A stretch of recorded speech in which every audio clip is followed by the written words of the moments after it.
Kitchen Nightmares, Equestrian Misadventures, A Chef in a Pastel-Colored World Part 2. The sound of crashing plates and clanging pots could be heard all the way from the main kitchen of Twilight's Castle of Friendship. Twilight had hoped that Spike might make them a little food while they discuss a few things for the evening. Instead, Gordon accompanied Twilight to see what the little dragon boy had gotten himself into.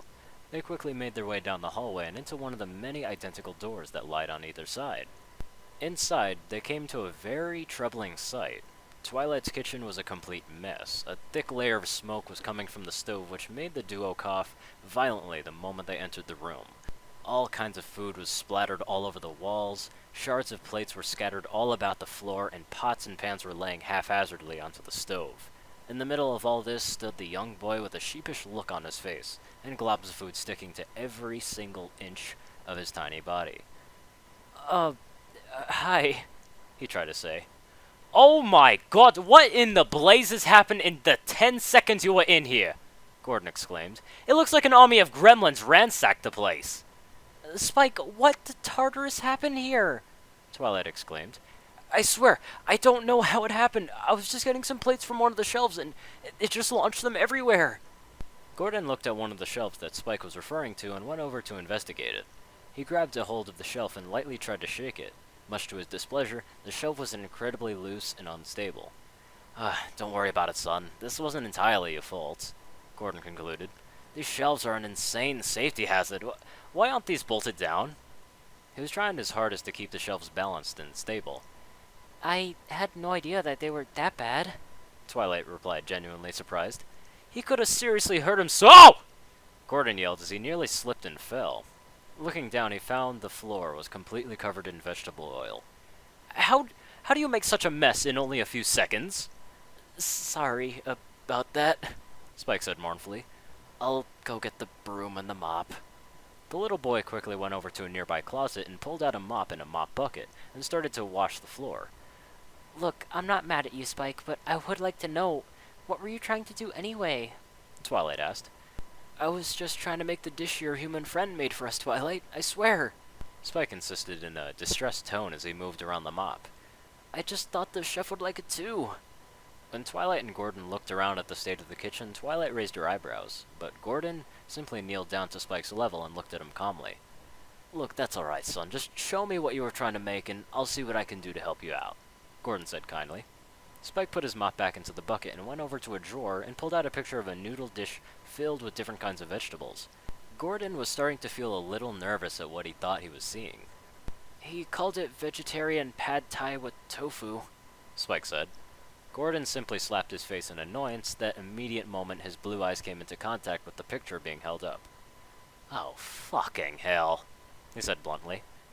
Wait, what's wrong? Twilight asked. Sorry, I just have, well, something of a bad experience when it comes to that dish, Gordon replied, remembering a certain incident with a Thai chef. But I think I may be able to help you out, so long as I get this right this first time around. First things first, though, we need to clean up this kitchen really badly. I agree. Stepping on all this glass could be dangerous for us, Twilight replied as she ignited her horn, causing Gordon to yell in surprise at the dishes and pots to glow purple and float before disappearing and the pot being placed back where they were. What the bloody hell was that?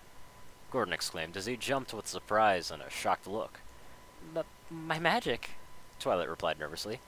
I just teleported the dish shards to the trash. I always make sure that we have a huge stockpile of plates on hand. Parties and meals here in Equestria can get, destructive from time to time, so it's kind of normal when plates break easily. Well, can you at least warn me next time you're gonna do that? You scared the living daylights out from me. Sorry, she said apologetically as she folded her ears back. I've used my magic so much that it's kind of become second nature to me, and I don't really think about who's around me. Now then, why don't we just get started on... Gordon began before he saw the state of the stove. What in God's name happened here, lad? You burnt every square inch of this. What are you, a damn dragon? Well, yeah, Spike and Twilight replied in unison. He simply rubbed his face before breathing in and out deeply to calm himself.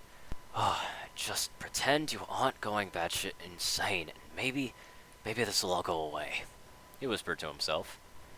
Well, I think we can make this work. Just until I can help you replace the equipment in here, the kitchen is a fucking disaster waiting to happen. Who the hell designed this place? For one thing, why are your pots and pans stacked on unstable wooden shelves that your son nearly got seriously hurt by?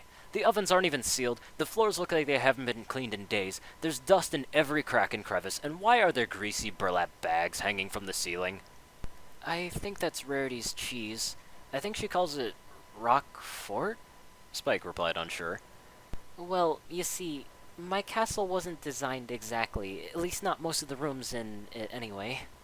Wait, how do you mean? He asked with a raised eyebrow, genuinely intrigued. My castle was, well, grown, she replied sheepishly. Most of this except for the stuff in the main throne room and my own bedroom just kind of appeared. Grown?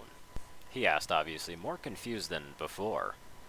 It's best that you don't question it yet, Chef. Twilight gets long-winded when she talks about magic. Spike chuckled. Might as well, or I might go mad. Here, let's see what we can work with here. Twilight, my darling, where do you primarily store your food? I haven't seen much resembling modern technology here, so I presume you have maybe a pantry somewhere here? Twilight directed him to one of the pantries where their clean vegetables for the dish were being stored. When Gordon went inside, he felt a rush of cold air blasting into his face. Twilight went on to explain that she applied the idea of the refrigerator from her human friend by using a group of ice and mist runes carved into the pantry so that she can keep the food fresh much longer. Needless to say that he was impressed that she at least kept their food at a moderately chilled place and throwing out food whenever it went bad, something that many a restaurant on Earth that he visited failed to do. Then she directed him to the dry ingredients in the second pantry. He was also impressed that they were all sealed in glass containers to protect them from bugs and contamination.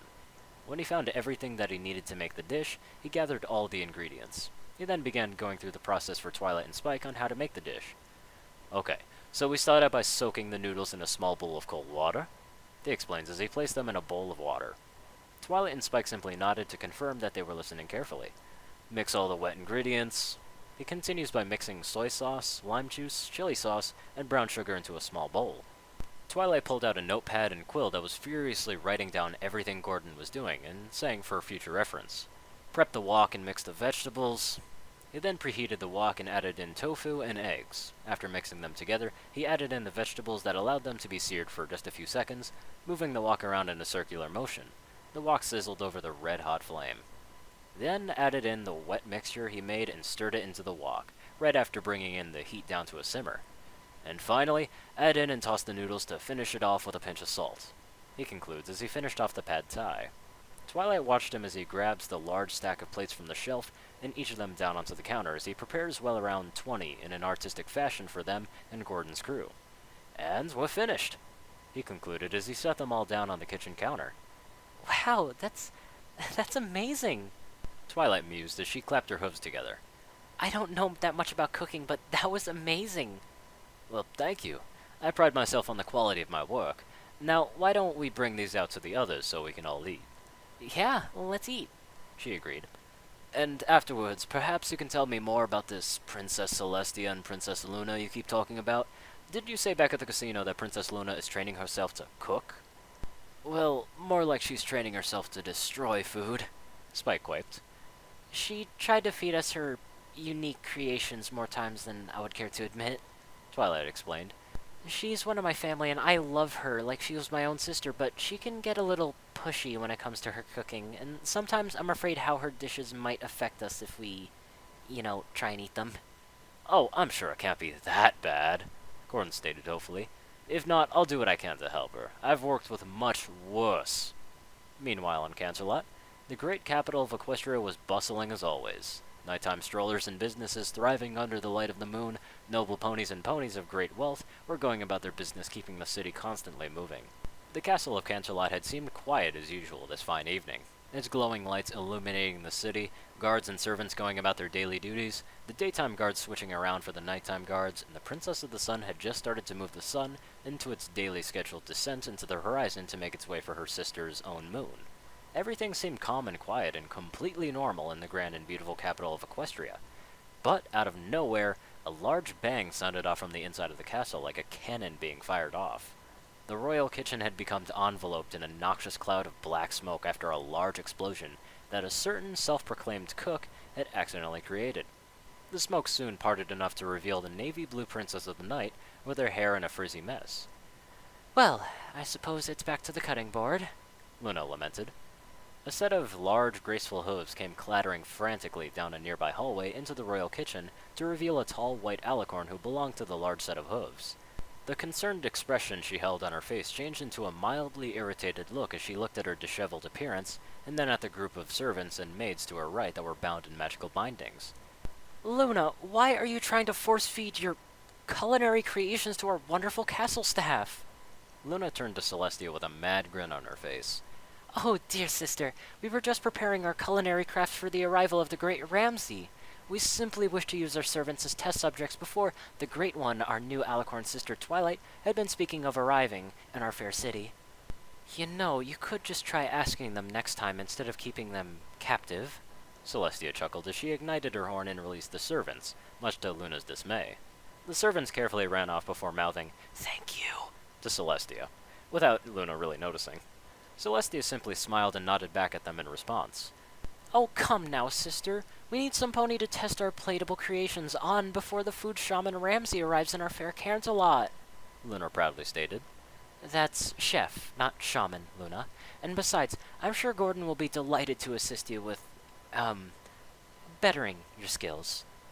We simply wish to confirm how great our skills are, dear sister. We already know that they are the greatest and mightiest. Celestia simply chuckled internally and shook her head. Oh, I hope you are made of stern stuff, Chef Gordon Ramsay, because my sister might turn out to be quite a tough nut for you to crack, Celestia thought humorously.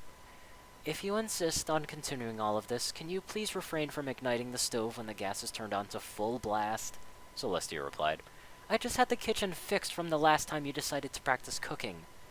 Ah, very well, sister, Luna said. May we have your attention for a few more minutes, Celestia? We wish to show you our newest creation. Luna then presented a bowl with a unique dish inside covered in an assortment of unpleasant colors. I, didn't know that you could boil eggs at this altitude. Celestia replied in surprise. Sister, it's supposed to be a salad.